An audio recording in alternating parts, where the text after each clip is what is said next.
this is an interesting challenge in offering a commentary in English. We've had some very powerful presentations and evidence. It seems to me that there are some unifying things which cover all of the different elements that we've been presented with today in this amazing multimedia experience. I mean, first of all, it seems to me that there are, most of this arises from two misconceptions of what it is to be human. The first of these relates to human design. The human brain, the way that the human brain is put together, is both modular, that is to say different parts of the brain are dedicated to different kinds of activities, but these modules are also networked, so that what we've got is actually holistic activity. Now the difficulty is that in terms of our discourse, we tend to compartmentalize behavior. We put it into little boxes, and then we reify this in curricula. So we have labels, and these labels are incredibly badly mismatched with actually the way that we function as humans. There's also, for me, a misconception of how valuable the arts is in defining what it is to be human. Culture has been there for tens of thousands of years. From those first kind of markings on walls, there has been a recognition that people need to symbolize their identity through making some kind of expression, which is in a symbol, which could be in sound, which could be some kind of graphic representation.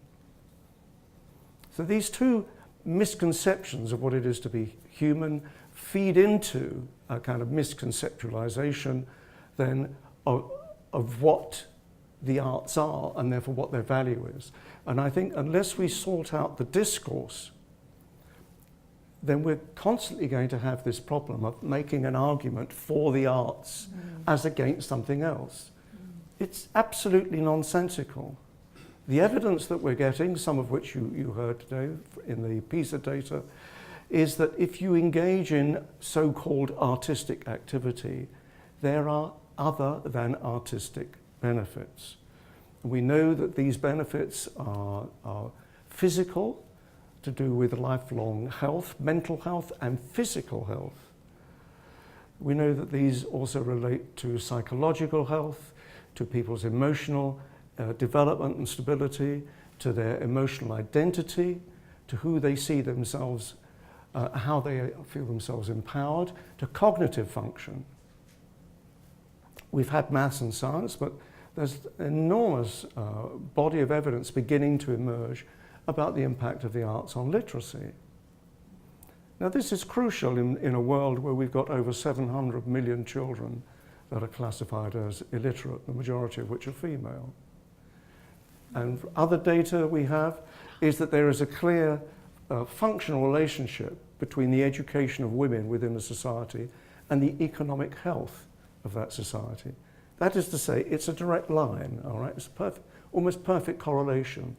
The more the women are educated, the more healthy the economy of that society.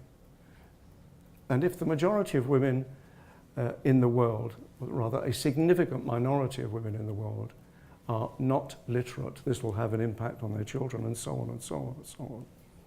This is not to argue that we shouldn't do the arts for the art's sake, but we need to understand through the way that the brain works that this holistic integration of the arts is part of who we are.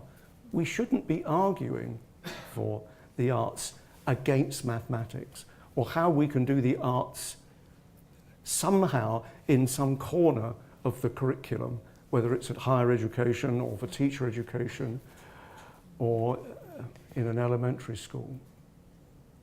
We see the arts, artistic behaviours, as being transformative, as Margaret said. We've got evidence of this with very young children.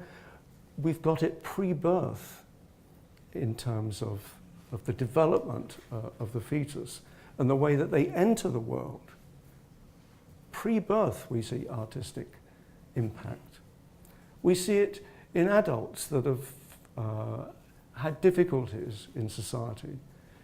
Half a dozen projects around the world on the value of arts in prisons, in transforming a prison culture and the people in it, and giving those inmates a greater sense of resilience, of self-identity, so that when they come out, they are less likely to misbehave and go back in again. We see it with older people, not just the third age, people of my age, but also in terms of dementia, in terms of Alzheimer's. Across the lifespan, we see the impact of the arts, quotation marks. But the arts is one attribute of us as humans, of who we are. For me, it's been an absolute delight to listen to these presentations. I had no idea when I was sitting in the traffic coming here this morning that I was going to be so enriched. My thanks to my colleagues and to you as an audience. Thank you. Thank you.